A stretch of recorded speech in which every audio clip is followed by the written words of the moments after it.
Unsightly Opinions. If you're new, my name's Tamara, and today we are going to be talking about fixing buttons. This is another video suggestion from a wonderful viewer who was wondering how they, with little to no vision, could reattach buttons. So we're going to talk about how to thread a needle and how to do the two main button types. So the buttons with 4 holes that you see on just about every button-down shirt you've ever seen, and the fancy ones that have the 1 hole at the back. So we're going to talk about both of those and threading needles. This is a fantastic skill, whether you're completely sighted or completely blind, and I'm going to make it easy for you. If you're totally sighted, this way is going to make your life so much easier than trying to poke a little thread through a tiny microscopic hole. That's tough for everybody. So my way is awesome. Let's jump in. First, let's talk about the items you're going to need and then some optional items that might make your life easier. Let's start with the things you're going to need. Your fabric or garment that you're going to reattach your button to. Next is a small pair of scissors. You can use cuticle scissors or embroidery shears. Even big scissors work. I just prefer the smaller scissors because you can get in tighter with your knots. The needles you're going to use to sew your button, a needle threader, the button that you're going to use, and thread. And optionally, you might like to also use a measuring tape. I have little notches cut out of mine so I can measure to the inch and half inch, a thimble so you don't poke yourself with the needle, and pins just to help hold things in place or mark where you've measured so things don't move from where they're supposed to go. Let's talk about threading your needle. The first thing you're going to want to do when you're threading your needle is find your thread. I'm using a lime green thread on a very dark background, so if you have some vision, you should be able to see the contrast. I find the end of my thread and I unravel maybe 6 inches. I set my thread down and I wrap it around my index finger on my dominant hand several times. So I have several rows of thread around my index finger on my right hand right now. Then I find my needle threader, and the flat side or the disc shape on my needle threader, I pinch between my index finger and thumb on the same hand. So in my case, on the right hand. There is a thin little piece of metal wire that sticks out. That's what we're going to try and put our needle on. So I pick up my needle and I feel both ends. The blunt end is the end that has the hole. The pointy end does not have the hole. You don't want to touch that. It can usually be pretty sharp. So when I have the blunt end, I feel to see which side is flat.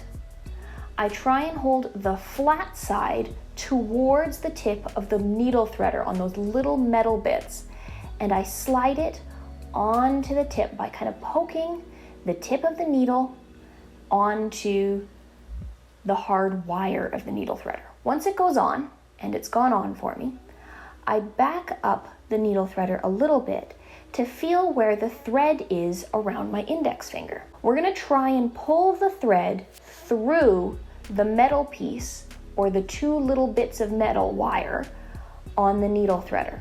So if I have to readjust my thread to do that, to line it up, I will do that. And I just try and feel where the thread is and stick the needle threader on top. Then all I'm doing is I'm pinching in between the wires with my index finger and thumb in my non-dominant hand to try and pull the thread through. It sometimes takes a minute or so, and I just poke at it. I can feel the thread coming. There we go. And then I pull the thread all the way through so the end comes all the way through the metal part of the needle threader. Once it's all the way on, what I do is I make sure the needle doesn't slide off the end yet. I unwrap my right index finger from the thread, and then, making sure that the thread tip doesn't come off the end of the needle threader, I pull the needle backwards onto the thread. And I can pull backwards with the needle threader to completely take the needle threader off. I now have a threaded needle. I'm going to do that one more time just so you can see how that works. I have my length of thread. I'm going to wrap it around my index finger several times, and then I'm going to find my needle threader, and I'm going to pinch the flat part or the disc shape between my index finger and thumb, the index finger that has the thread wrapped around it. Then I find the blunt end of my needle and feel for the flat side. I put the flat side pointing towards the end of the needle threader, the 2 little metal bits, and I poke it onto the tip. You'll feel when it goes on, it just slides right in. Once it's on, I try and pick between the 2 little pieces of metal at the end of the needle threader to bring the thread through. You just pick at it a little bit, and then eventually the thread, eventually the thread comes in between the two pieces of the metal. So you're trying to essentially thread the much larger section on the needle threader rather than threading the needle. Once the end has come entirely through the little metal loop, what you're going to do is make sure you're holding the end of the thread or that the thread doesn't slide off the needle threader. And I make sure that happens by taking both the end of the thread and the piece that's still attached and pulling backwards. If it's stuck, it's threaded. Then I pull the needle backwards off the end of the metal and it's onto the needle. Once it's past the end of the thread, I just let go and pull the needle threader off. Now that I actually have my thread on my needle, you can knot it in whatever way seems best to you. Usually if I'm doing 1 or 2 buttons, I'll give myself a little more than a foot of thread, 30 centimeters if you're in metric. I come to the end of my thread and I trim the end so that it's no longer attached to the spool, and I just knot the end by creating a loop with both pieces of thread. You can do it with a single thread. I like to do it with 2 because I find it's faster with a double thread when you're doing buttons. Create a loop and then wrap the thread over the loop and you can pull it through the hole. All you're doing is just essentially creating the beginnings of a bow. And then you just do that over and over to create a large knot. And then once I have the big loop, I try and feel for where the knot is and line up. So the knot gets bigger and bigger. So creating a loop around a couple of my fingers, pushing the end of the thread through to create the knot. There's no right or wrong way to knot. There's lots of different methods. This is one I've just found easiest for me. So I have quite a large knot there now. It's definitely not going to come through my fabric. And my needle is on the end, it's nice and secure. Now that you have your needle threaded with a 4-hole button, what you're going to do is place it where you're going to attach it to your garment. If it just came off of the garment, there might be little pieces of thread or other things to indicate where it came off, or you might feel an indent or some little holes. You're going to try and line it up so it sits with the center of the button right on top of that indent, little pieces of thread, or wherever that was. Here, I'm just going to roughly pick the center of my little piece of white felt. I try to make sure that the buttonholes are perfectly horizontal and vertical to the direction of the shirt. So if the edge of the shirt is here, I make sure that the buttonholes, the 2 vertical buttonholes, are going straight up and down in the same direction as the edge of the shirt. Then from the reverse side, holding my button in place, I poke at the back, and this is sometimes a little bit tricky, until I come through one of the holes. If you're holding the button in place, you can poke at it 50 times, and so long as you're very gentle about it, you're not going to stab yourself.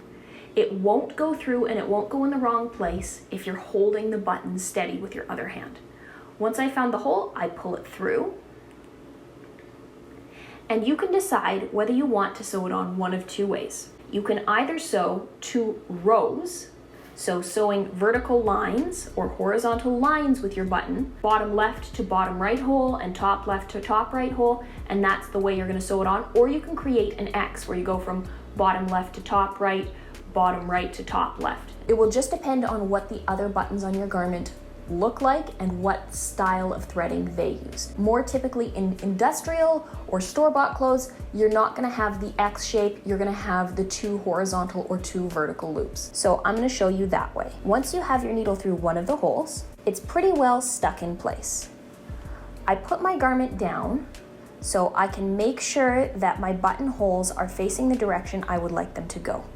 Then, with the tip of my needle, I come and I kind of use it almost like a cane. I feel for the other holes. I try and feel for the top hole, and then I bounce down and just kind of run the needle tip along till I feel the bottom hole and poke down. Then I lift the garment up and pull the needle through. Now this is where things get a little bit trickier. You don't want your thread super, super tight. Otherwise, it's going to be hard for you to get the button done up with the fabric underneath. So you want to leave a tiny little bit of space. If you want to be super fancy, you can take a pin or another needle and slide it underneath the thread loops that you've made, just to give you artificially that space.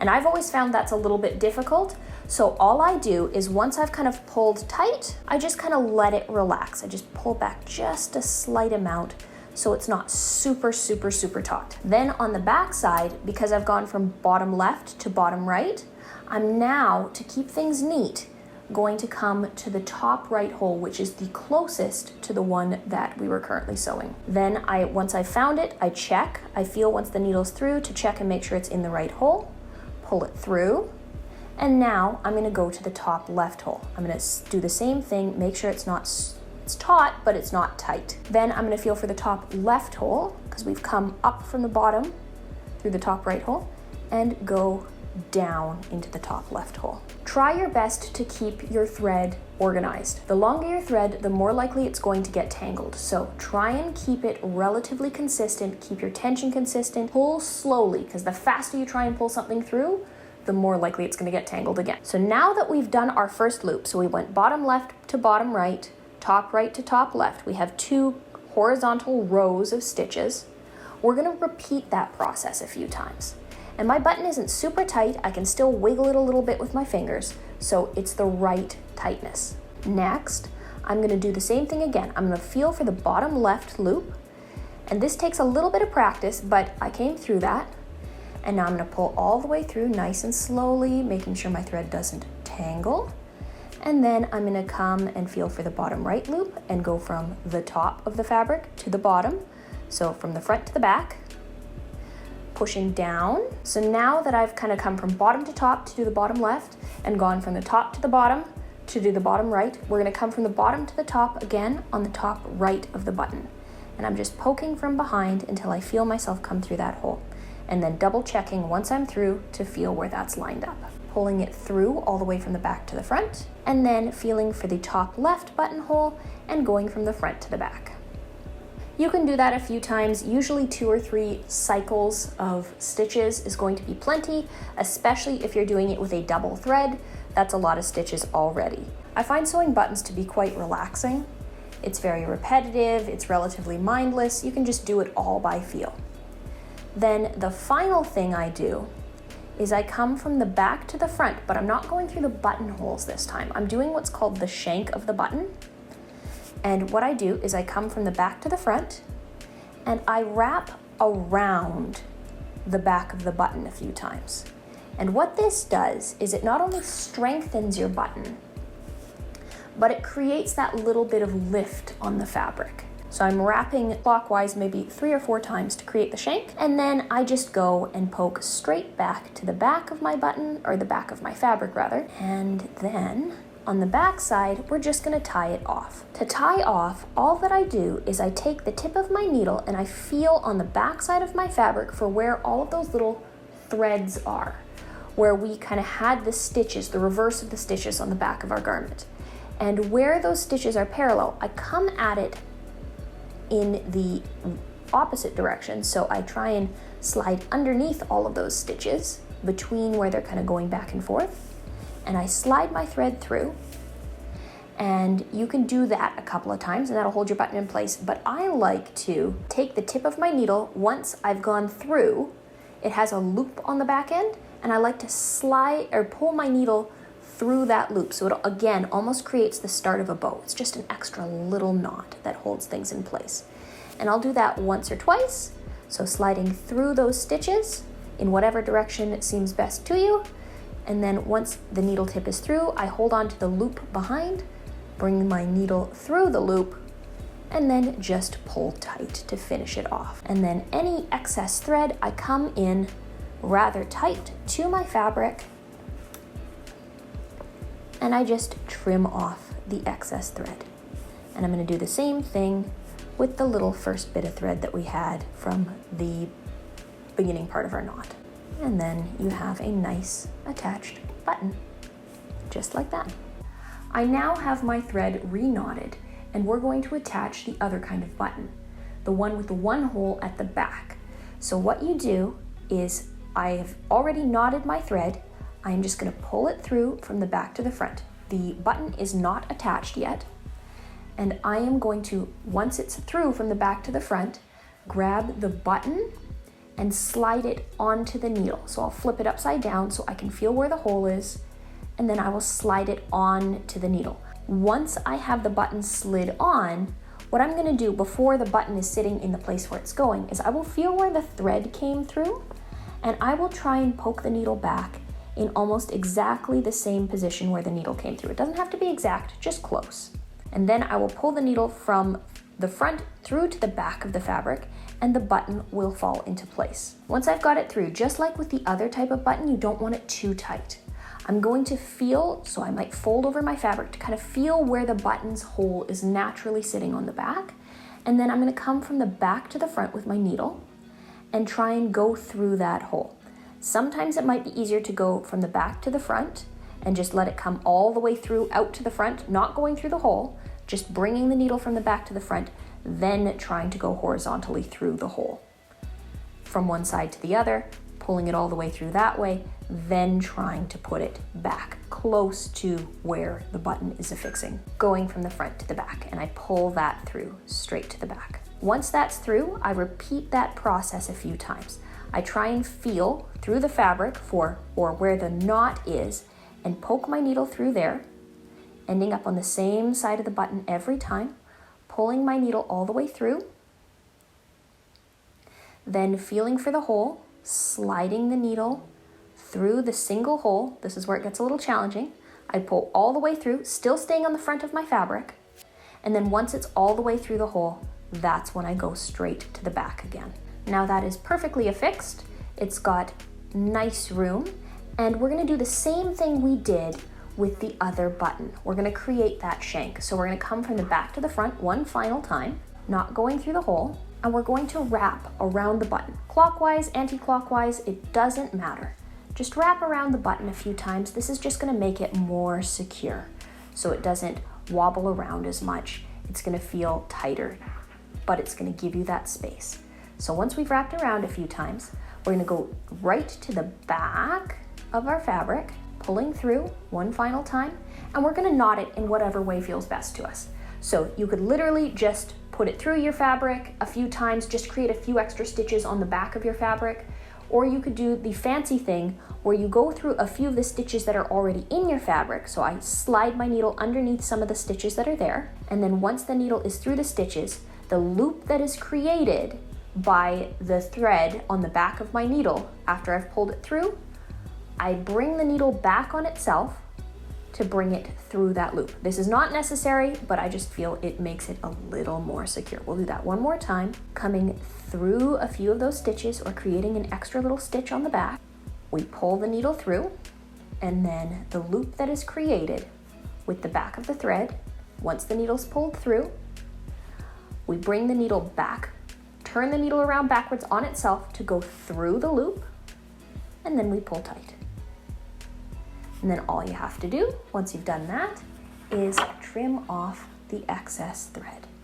And we have two buttons attached to our little piece of fabric. Relatively painless, easy, you can do it with no vision. It's really, really straightforward.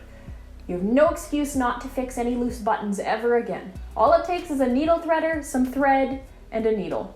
It's really easy. I hope you enjoyed this video. If you enjoy content like this, please don't forget to subscribe, hit those bells and buttons, leave me likes, share this video with anyone you think it would be helpful for. I know that it can be really difficult when you're blind or low vision to learn all of these new ways of doing things, but I know it's possible because I've been doing it for 10 years. If you want to keep up to date with what's going on in between uploads, I have an accessible Twitch stream Sunday nights and some Tuesdays, 7:30 Mountain Standard Time. You can come hang out with us there. We have a ton of fun, or you can check out my other social media accounts linked in the description down below. But that's all for today. Bye for now.